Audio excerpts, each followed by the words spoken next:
Hello everyone, कैसे हैं आप सब। आई होप आप लोग अच्छे होंगे फ्रेंड्स।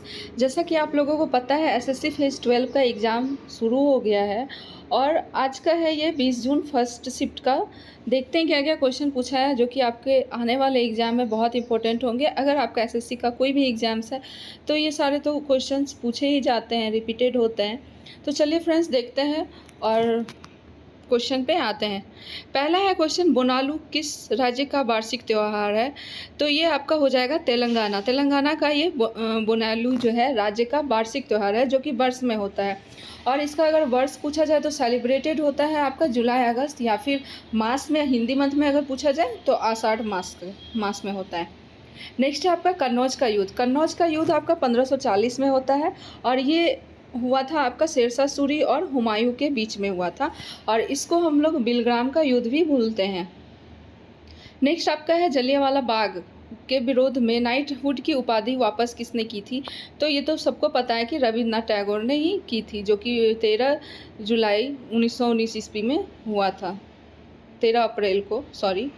नेक्स्ट है आपका जॉर्ज ऑरविले की पुस्तक कौन सी थी। तो आपका ये पुस्तक का ही नाम है 1984। जॉर्ज ऑरविल की पुस्तक का नाम 1984 है। नेक्स्ट है आपका आपातकाल के दौरान संसद द्वारा लोकसभा का कार्यकाल कितने समय तक बढ़ा दिया जाता है। यहाँ पे लोकसभा का कार्यकाल पूछा है तो 1 वर्ष की अवधि तक ये बढ़ा दिया जा सकता है। नेक्स्ट आपका है 6 नंबर में, कालिदास आर्यभट्ट किस शासक के दरबार में प्रेजेंट थे, तो मतलब उपस्थित रहते थे। तो ये आपका हो जाएगा चंद्रगुप्त द्वितीय, जो कि बहुत ही फेमस थे। नेक्स्ट 7 नंबर, भारत के सर्वोच्च न्यायालय की स्थापना कब हुई। तो आपका हो जाएगा 26 जनवरी 1950 में, ये इम्पोर्टेंट है। 8 नंबर में है 1951 भारत की पहली जनगणना आयुक्त कौन थे। तो इसका एक्चुअल आंसर तो पहली जनगणना आयुक्त तो आपके श्री RL गोपाल स्वामी थे। और इसमें थोड़ा और कुछ अलग से देख ले तो 1948 एक्ट के तहत ये वाला हुआ था, पहली जनगणना आयुक्त हुआ था।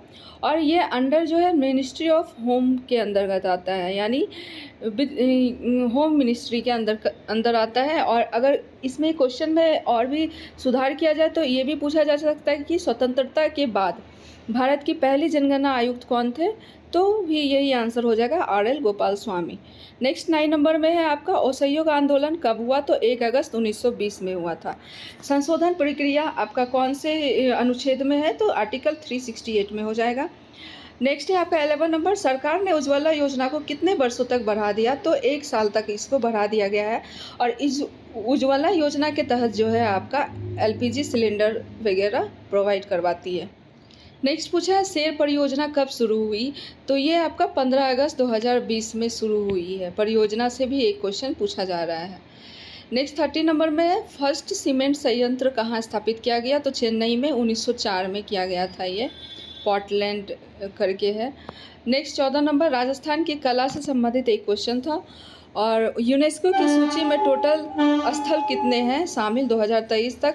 तो इसमें टोटल 42 स्थल है, जिसमें कि 34 जो है आपका सांस्कृतिक है स्थल और 7 आपका प्राकृतिक स्थल है और एक जो है आपका मिश्रित विरासत है, दोनों है, प्राकृतिक और सांस्कृतिक दोनों। रिसेंटली में 3 ऐड किया गया है 2024 में, जो कि एक हो गया आपका होयसल के मंदिर जो कि कर्नाटक में है। ठीक है, ये सब थोड़ा याद रखना है। नेक्स्ट है सुरेंद्र तेंदुलकर समिति किस से रिलेटेड है। तो समिति से भी एक क्वेश्चन है आपका, तो ये गरीबी से रिलेटेड है आपका। और क्वेश्चन स्पोर्ट्स रिलेटेड था जो कि डायमेंशन वगैरह पूछा था, उस पर भी लूसेंट का आपका जो पीछे वाला पोर्शन होता है वो आप लोग देख सकते हैं, उसमें इंपॉर्टेंट रहता है स्पोर्ट्स से रिलेटेड, उसी से पूछा जाता है most of the time. Next आपका 18 नंबर में है पॉपुलेशन डेंसिटी क्या है, फॉर्मूला पूछा था कि क्या है। तो 1000 व्यक्ति पर मीटर स्क्वायर में कितने व्यक्ति रहते हैं, तो वो आपका पॉपुलेशन डेंसिटी हो गया। 19 में है राइट टू प्राइवेसी पूछा था, इसमें आपका राइट टू प्राइवेसी का आर्टिकल पूछा था, तो वो आर्टिकल 21 है। और आपका 2 क्वेश्चन बायो से रिलेटेड थे, 2 एंशियंट हिस्ट्री से, 2 मेडिएवल से, यानी हिस्ट्री से टोटल 4 थे और एक आपका हो गया 5 ईयर प्लान से। और जो कि मेडिएवल में आपका मोस्टली आपका ये मुगल वंश से पूछा था। और इंग्लिश का कुछ क्वेश्चन जैसे कि आपका है कोल्ड फीट, स्कैरसिटी और अबेंडन मतलब त्यागना, स्कैरसिटी मतलब कमी होना, ब्लू आई मतलब जो थोड़ा प्रोफेशनल लगता है, जो मतलब परफेक्ट लगता है। बेलिकोज का मतलब लड़ाकू हो गया।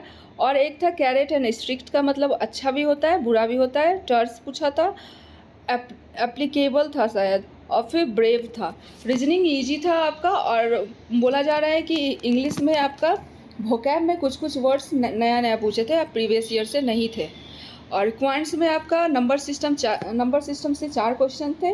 डिविजिबिलिटी से 2 क्वेश्चन, परसेंटेज से 2 क्वेश्चन, और प्रॉफिट एंड लॉस से 2 क्वेश्चन, इंस्टॉलमेंट से 1 क्वेश्चन, और मिक्सचर एंड एलिगेशन से 1 क्वेश्चन था।